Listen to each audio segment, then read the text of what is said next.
Hello everyone, myself Balgopal Mahapatra, lecturer in physics of Baud Panchayat College Baud. A warm greeting of the day. I welcome you all to this second lecture on magnetic effect of current of class 12 standard of physics here.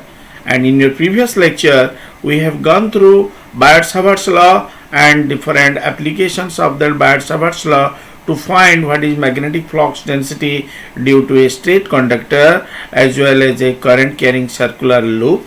Today we will take up some of the applications of this Biot-Savart's law in the form of some numerical examples. We shall go through Lorentz magnetic force, Fleming's left-hand rule, force on a moving charge that will be in a uniform electric and magnetic field.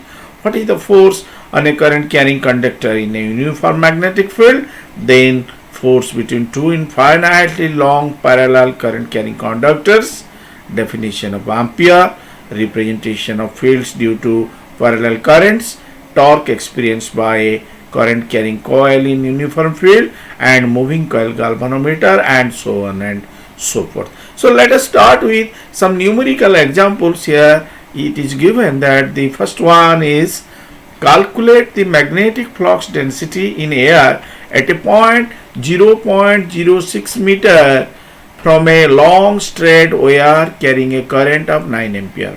Here given current I equal to 9 ampere, distance from the conductor at which magnetic flux density is to be calculated, it is how much? It is given to be 0.06 meter. And in your last lecture we have derived magnetic flux at any point due to a long straight conductor as B equal to mu 0 2I by 4 pi A, mu 0 being the permeability of free space, I the current flowing through the conductor, and A is the distance of the point at which B is to be calculated from the straight conductor. You know mu 0, the permeability of free space is 4 pi into 10 to the power minus 7. Here I is substituted as 9 and again A is substituted as 0.06. So finally B will be 3 into 10 to the power minus 5 Tesla. Another numerical here, it is a closely wound flat circular loop of 50 turns of wire has radius 0.05 meter and it carries a current of 4 ampere. Determine the magnetic flux density at its center. So which quantities are given? Current I 4 ampere, distance A 0.05 meter, number of turns 50, and at the center of the circular loop, you know, magnetic flux density is given by mu 0 Ni by 2A. Again mu 0 is permeability of free space, value is 10 to the power minus 7 SI unit, and is substituted as 50 for I. We take 4 here, A is substituted as 0.05. After calculation B will be 2.5136 into 10 to the power minus 7 Tesla. So this is how we will work out problems. Now what is a Lorentz magnetic force? This is named as Lorentz due to the fact that first of all Lorentz has given idea. He observed that when a current carrying conductor is placed in a magnetic field, it experiences a force. That means that moving charge in the magnetic field will experience force. So why? You know, in a conductor charges are moving, current is flowing means charges are moving. Suppose there is a magnetic field represented by this line. This gives direction of the magnetic field B, and here there is a positive charge plus Q and it moves in the direction shown here. Velocity is V means direction of current is also I, and angle between V and V here it is theta. Direction of magnetic field and direction of current is theta. Then it is observed the force due to this magnetic field Fm or F as the case may be, it is Q into V cross B. Fm is perpendicular to the plane containing V and B. This is the plane that is generally enclosed by these green lines and in this plane BB is there and F is perpendicular to the plane containing both of them. So we may express it in terms of unit vector n cap, where n cap gives the direction of Fm. This should be Fm. Along this line unit vector n cap will be there. So Fm will be equal to Q VB sin theta into n cap, and here magnitude of this force Fm will be Q VB sin theta. Simply, if it is a positive charge, direction of force is upward, but for a negative charge, here applying cross product rule, here also you may ascertain that force will be downward, the magnetic force will be downward. So this force, that is Lorentz magnetic force, it depends upon charge, velocity v, field v, along with angle between direction of v and b. Suppose charge is at rest, then v equal to 0. Substitute v equal to 0, it will obviously give you F to be nothing, 0. That means if a charge is at rest or it is stationary in a field, how strong it is, it does not matter. What is the great amount of charge you have taken, it does not matter. If it is not moving, it will not experience any force at all. That you remember.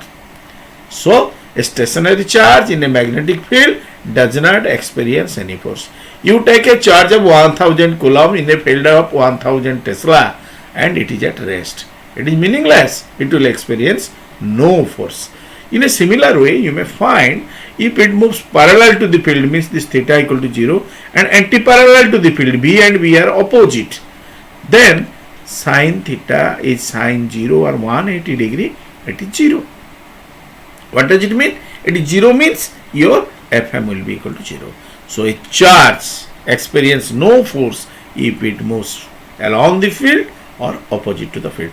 But when the charge moves perpendicular to the field, V and B are inclined at right angle to each other, theta equal to 90 degree, sin 90 is 1. At that time, this Fm is maximum.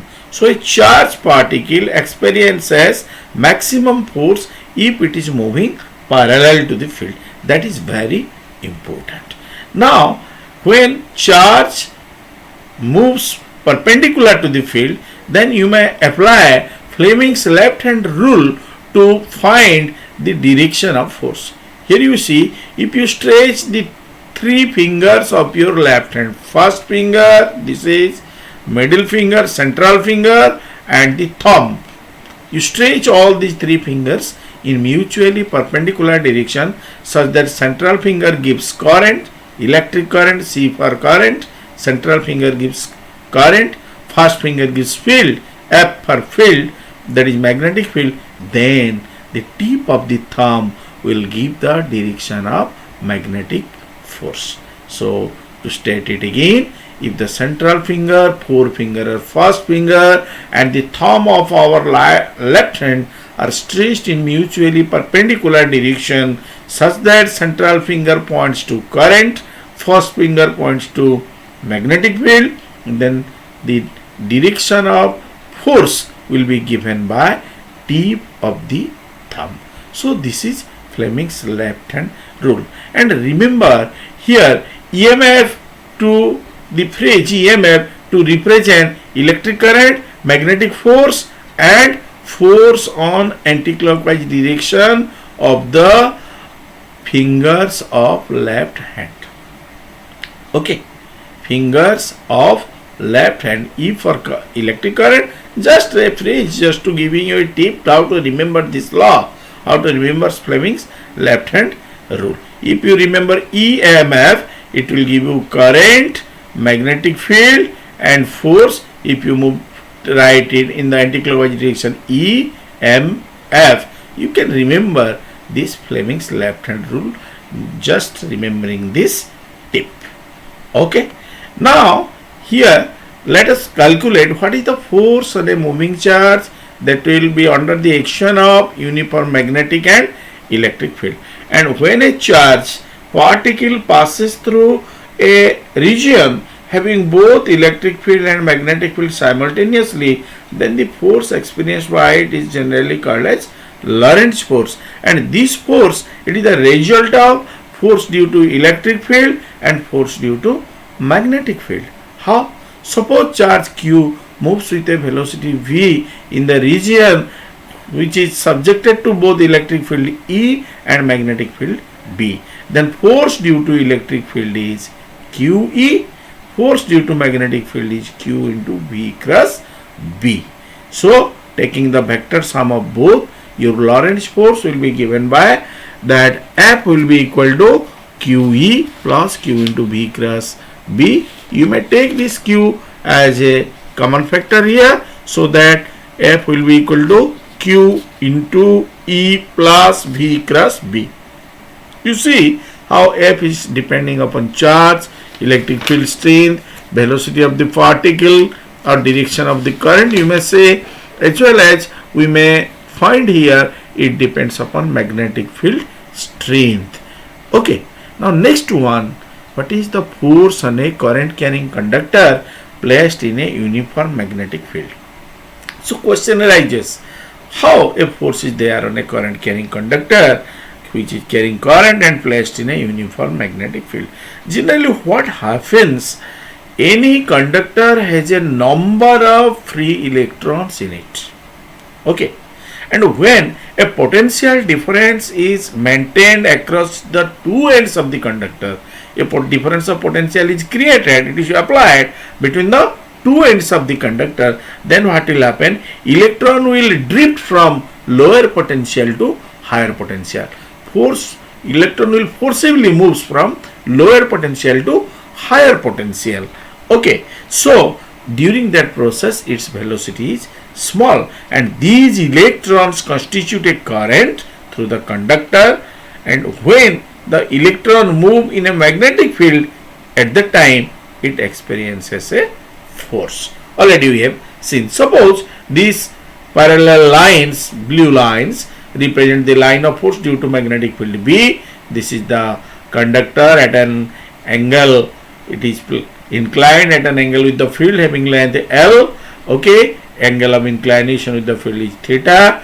Suppose you take a small section element dl represented by this green patch. Okay, and this will give you the direction of drift velocity along with electron moves, negative charge moves. Then this is the direction of the current will be opposite to the direction of motion of electron. In pink color, this gives the direction of current. Now what will be force? Perpendicular to the plane containing VD and V, represented by dotted line. In the page of the screen, it is directed towards your face, this perpendicular, and if you draw this figure on the page of your copy, you just put the tip of your pen at this point of where the cursor tip is there, the pen tip will be there, just you place the tip of the pen perpendicular to this point, then that back side of the pen, back point of the pen will be directed towards your face, so force will be towards the reader, towards yourself.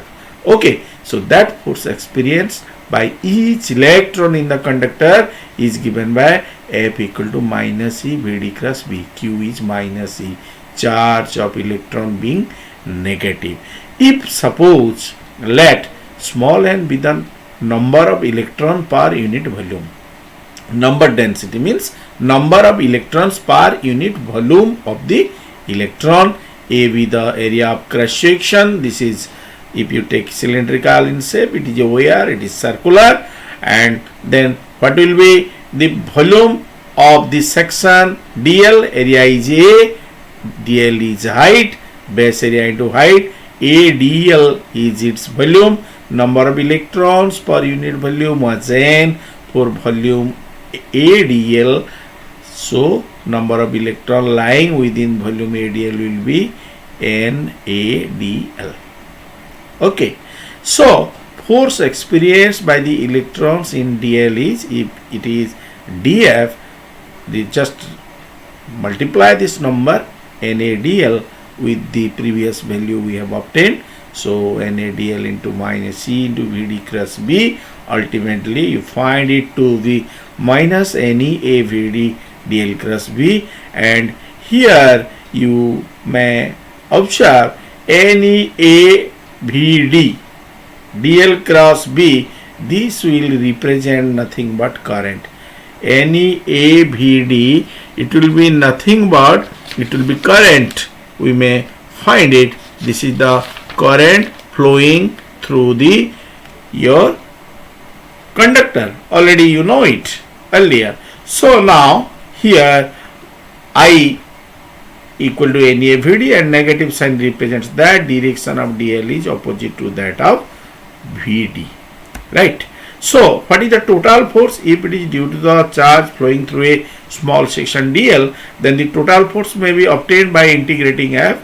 It will be dF equal to I into dl cross B. After integration, this value F will be equal to I into L cross B, cross product of L and B. So F will be perpendicular to the plane containing length of the conductor as well as magnetic intensity, and magnitude will be ILB sin theta. This is the magnitude of the force on a current carrying conductor. Now basing upon this formula, let us find out what is the force between two parallel infinitely long current carrying conductors. Already we have seen here a current carrying conductor will have a magnetic field all around it. So let us consider one such conductor AB through which current I1 is flowing. Another conductor is held parallel to it.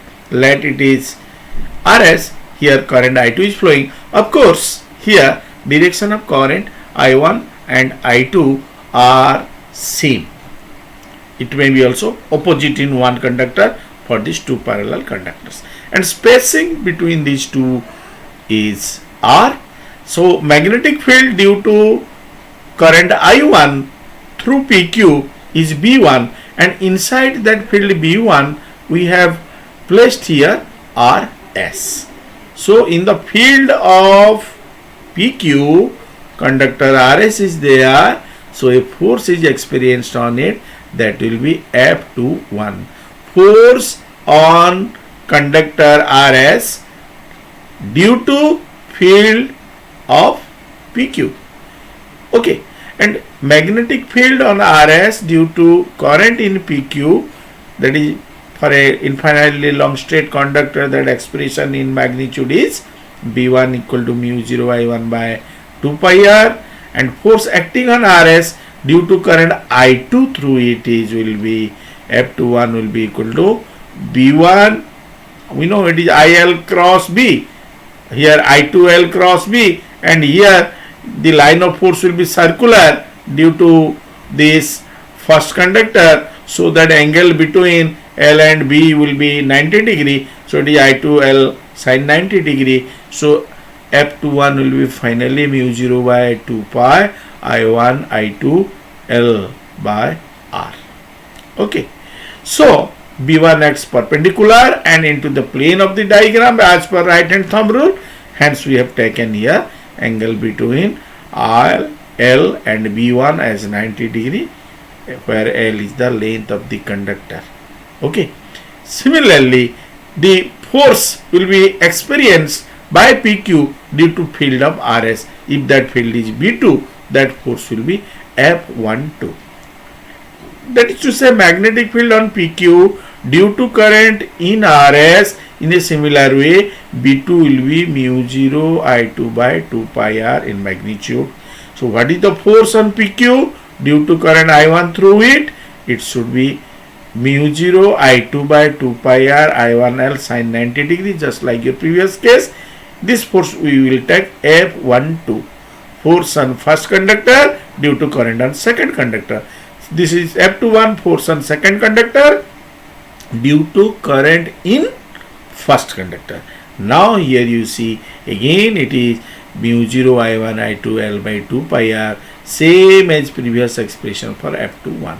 So F12 and F21 here, these are equal in magnitude but oppositely directed in this case when current is in same direction. So how can you know what will be direction of this force?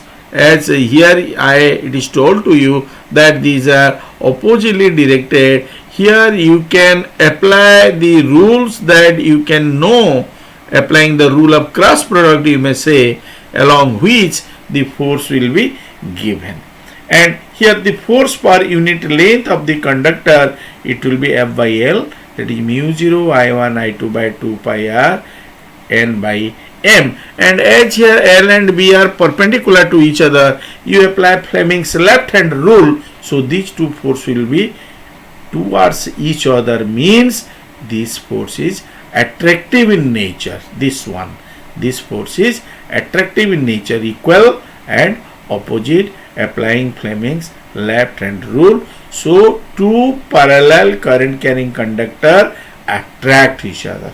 Remember, two parallel current carrying conductor attract each other. But if current through PQ is upward, through SR is downward, current are in opposite direction, applying Fleming's left hand rule, you see direction of forces are opposite to each other, means two current carrying conductor experience a repulsive force away from each other if current flowing through them are in opposite direction. From this expression for force per unit length due to two parallel current, we can define the SI unit of current, that is ampere. You see, F by L is mu 0 by 2 pi I1 I2 by R Newton per meter in system international unit. When I1 equal to I2 equal to 1 ampere, I1 equal to I2 equal to 1 ampere, R equal to 1 meter, and you find F will be equal to mu 0 by 2 pi, SI unit means 2 into 10 to the power minus 7 Newton per meter.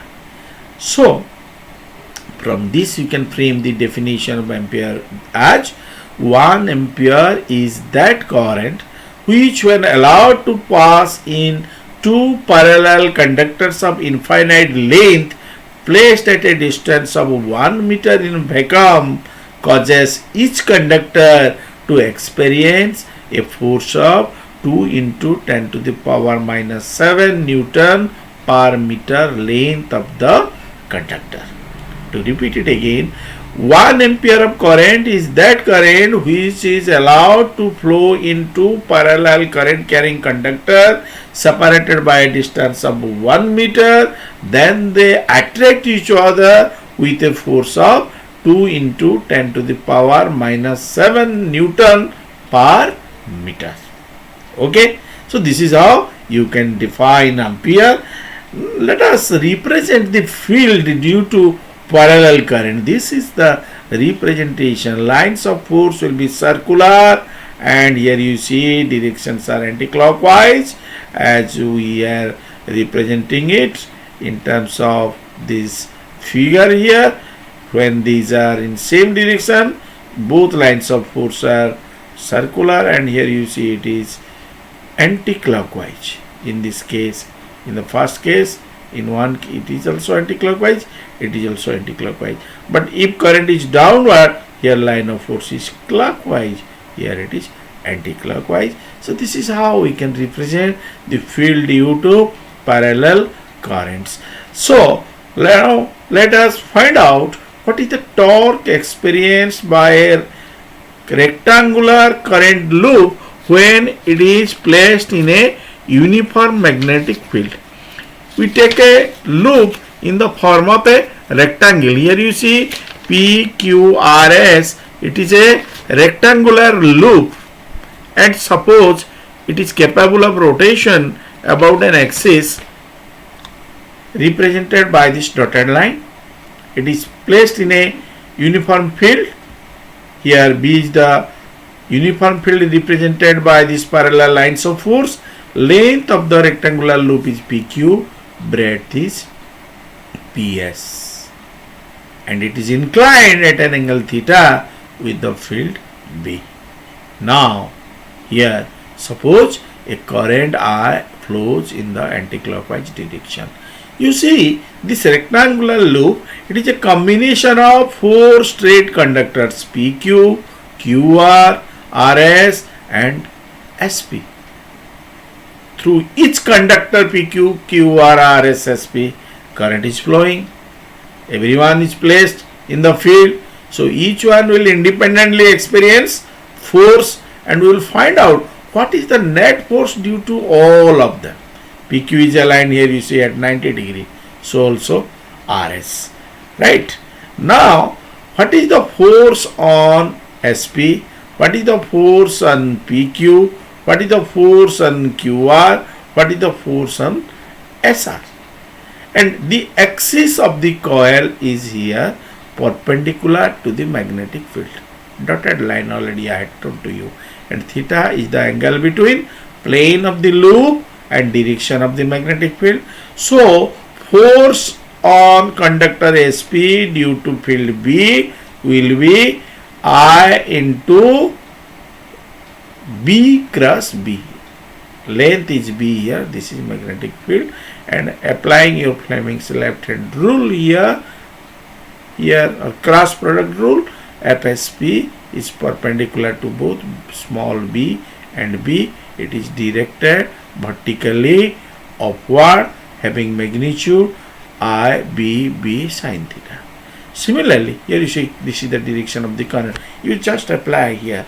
This is, you see, first finger just on my left hand I am showing. If first finger gives the direction of the field, this is my first finger. If it gives direction of the field left to right, and current is from S to P, you see current is from S to P this way, current is from S to P. I have shown it towards you. Then tip of the thumb gives the direction of the force, it is upward. So FSP is upward. In a similar way, you may find what is the force on QR. Direction of current in PS and QR, you see opposite. So accordingly, applying Fleming's left hand rule at any point on QR, force represented by FQR will be vertically downward. So its magnitude will be I, B, B sin theta. And as is told to you, FSP and QR are equal in magnitude. 1 I, B, B sin theta, IL, B, B sin theta same, but opposite in direction, having same line of action. So they balance each other, cancel each other, neutralize each other's effect. That is to say, here they will not constitute any torque. They do not contribute any net force or torque, having, because they will have the same line of action, that is the axis of the coil. But what will be the force on PQ and SR? You see, applying that Fleming's left hand rule, direction of the force PQ will be outward towards the reader. It will be towards yourself, whereas the force on RS, applying Fleming's left hand rule, it is inward. One is outward, another is inward.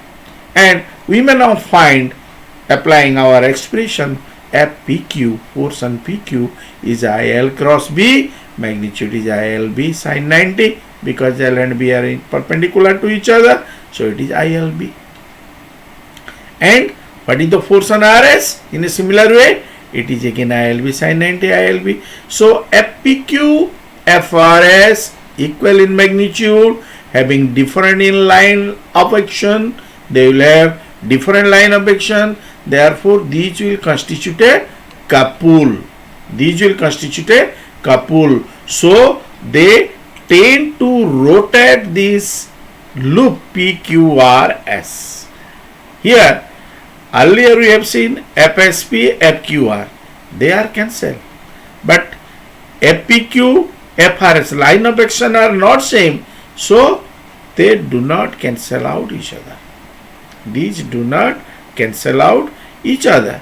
So they have a tendency to rotate this coil, means they will produce a torque about the axis of rotation. Moment of this force FPQ and FRS will be torque. Moment means force into perpendicular distance between these two. Now let us calculate that again. Here you see, this is the figure again we are drawing. Okay, here you see this is B. I am making an angle theta, and this is again to represent at every point on PS and QR force will act. FPQ, FRS, this is the perpendicular distance is PS, small b. So this force into this B, it will give you your moment of the coupler torque. For this, let us drop a perpendicular from P to the side SR. Okay, perpendicular is PN, and from this triangle PSN we may find what will be this B. You see, torque will be equal to force into perpendicular distance PN, means it is force already we have obtained ILB, and PN. What will be this PN? From, if you take this triangle PNS, you find cos theta. Cos theta will be PN by PS, means PN by B, or PN will be equal to B cos theta. So this is ILB cos theta. Length into breadth, it will give you area of the loop. So torque equal to IAB cos theta. If n be the number of turns, this is one turn here we have taken, but if number of turns is capital N, then torque will be equal to NI AB cos theta. Definitely it will be NI AB cos theta. Suppose phi is the angle between the normal to the coil. To this plane you will draw a normal, and the direction of the field, then phi plus theta will be 90 degree. This is a phi. Here you see, this is phi, this is phi, this is theta. Phi plus theta will be 90 degree. So what is theta? 90 minus phi. So what will be cos theta? Cos 90 minus phi means sin phi. Cos 90 minus phi means sin phi. That is to say, torque acting on it will be NIAB sin phi. Okay. And here you must be very careful while using the formula in terms of cos or sin. Why? This is because it depends upon angle taken, whether with the plane of the coil or with the normal. And this formula tau equal to NIAB cos sin phi, it is most important. It forms the basis of a galvanometer, moving coil galvanometer. So that is very, very important. So in vector form, you may write tau equal to Ni AB sin theta into n cap, where n cap is the unit vector normal to the plane of the loop, and here tau will be Ni A cross B. Angle between A and vector B is phi. So torque is perpendicular to the plane containing A and B. So here you know IA, it is nothing but magnetic moment. I into vector A is the magnetic moment. So tau equal to M cross B. M is magnetic moment or magnetic dipole moment. So what is our conclusion here?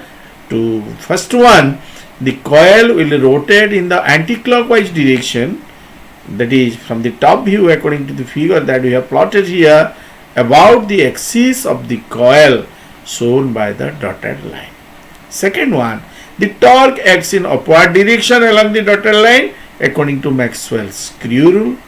If phi is 0, then no torque is applied. You see, if phi is 0, sin phi is 0, so torque is 0. But if phi is 90 degree, sin phi is 1, tau equal to NIAB, that is maximum torque. And unit of B is Tesla when current is in ampere, area is in meter square, and torque is in Newton meter. And here, although we have proved this formula, derived this formula for a rectangular loop, this holds good for loop of any shape. Irrespective of the shape of the loop, this formula can be applied. Whether the loop is regular or irregular shape, it does not matter. So basing upon this formula, let us go for treatment of moving coil or moving suspended D galvanometer, which is also called D'Arsonval type galvanometer. This galvanometer is designed by scientist D'Arsonval Hence the name is D'Arsonval galvanometer. And this galvanometer is also called as your deadbeat galvanometer. Why a moving coil galvanometer is called deadbeat galvanometer, or why it is named so?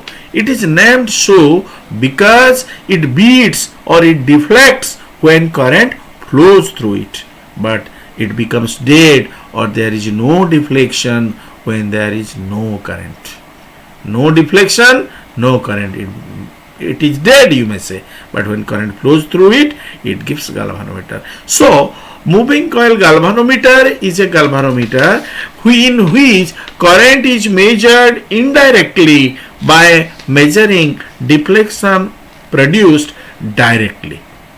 Here it is based upon the principle that when a loop carrying current it is placed in a magnetic field, it experiences a torque. Now let us discuss what is the construction of the moving coil galvanometer. Okay, here you see this is the construction. This figure represents it. It consists of a coil having large number of turns. This is a coil PQRS having a large number of turns. It is a rectangular coil made up of copper, and that coil is suspended from the torsion head T. Coil is suspended from the torsion head T by means of a fine suspension fiber made up of phosphor bronze PB. You see, fine suspension fiber made up of phosphor bronze. This PBW, it is phosphor bronze wire, you may say, and it is suspended in such a way that it hangs between the cylindrical pole pieces N and S of a horseshoe magnet.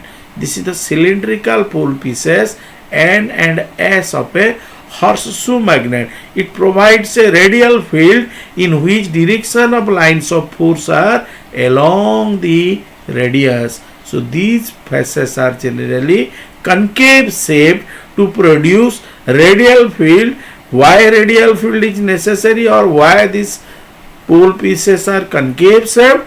Such that they will enable to exert, to produce maximum torque here. Okay, it will experience maximum torque. Again here there is a soft iron core, not shown clearly in this figure. There is a soft iron core. It is adjusted inside the coil. That iron core, it is adjusted inside the coil in such a way that the coil touches neither the pole pieces nor the suspension fiber. It neither touches the pole pieces nor the core, you may say. Again I am repeating, a soft iron core is adjusted inside the coil in such a way that the coil touches neither the pole pieces nor the core. Again, one end of the coil is soldered to the phosphor bronze. Here you see it is soldered to the phosphor bronze where PBR, and here that phosphor bronze passes through a circular plane mirror M. Circular in shape, it is a small plane mirror, but the other end of the fiber is connected to the delicate spring, hair spring, very delicate, very much delicate. This spring is a hair spring that we have written here. It is also here you may see made up of phosphor bronze. Material is phosphor bronze. Okay, it is in the shape of a spring, hair spring, that's why it is called. And the torsion head and the spring are internally connected. The torsion head and the spring are, you see, these are internally connected. Okay, and here generally you see LS is the leveling screw. Two leveling screws are there to level this galvanometer. They are mounted in a box. Generally they are mounted in a box, and TS is the terminal screw to feed the spring. So this is the construction part. And now what is the theory basing upon which your moving coil galvanometer or D'Arsonval type galvanometer, which is using a suspended coil, it works. It is given by torque experienced by the coil is tau equal to NIAB sin phi. You see, NIAB sin phi. And here, what is the restoring torque in the coil? It is tau equal to K alpha, where K is the restoring torque per unit angular twist and alpha is the angular twist. We may derive this formula here, because here you see this NIAB sin phi, it will be when it experiences maximum torque, tau will be equal to NIAB, that will be equal to the couple into angular displacement that is acting on it. So at equilibrium, NIAB sin phi will be equal to K alpha and I will be equal to K division NAB sin phi alpha.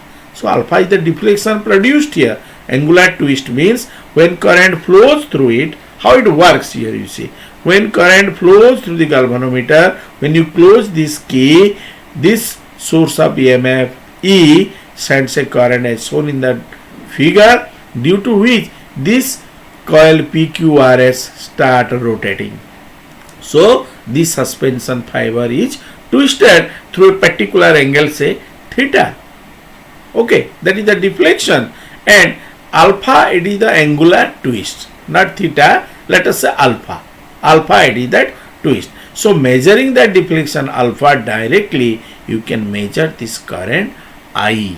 You can measure this current I. And this K, restoring couple per unit angular twist, generally it is called as reduction factor of the moving coil galvanometer and is constant for the given galvanometer. You can define it. It is constant for the given galvanometer. So here factor sin phi you can eliminate for a radial field. Phi will be here because for phi will be 90 degree at the time. So it will experience maximum torque. Okay, and your radial magnetic field, here you see we have taken concave pole pieces. Lines of forces are directed along the radius, and if you take the top view of PS, plane of the coil PQRS lies along the magnetic line of force, already explained. Whatever may be the position of the coil, it comes to rest in equilibrium. So what is the angle between plane of the coil and magnetic field? It is 0 degree. That is to say, angle between the normal to the plane of the coil and the magnetic field is 90 degree. Now sin phi equal to sin 90, that is equal to 1. So substituting the value, I will be equal to K by NAB alpha. So I is, if you take K by NAB is a constant here, I equal to G alpha, that constant is G, called galvanometer constant. Here again you see when the coil is deflected, using a special device called lamp and scale arrangement, you can measure this angle alpha as is shown in the figure. Scale is shown, lamp is shown, quite clear.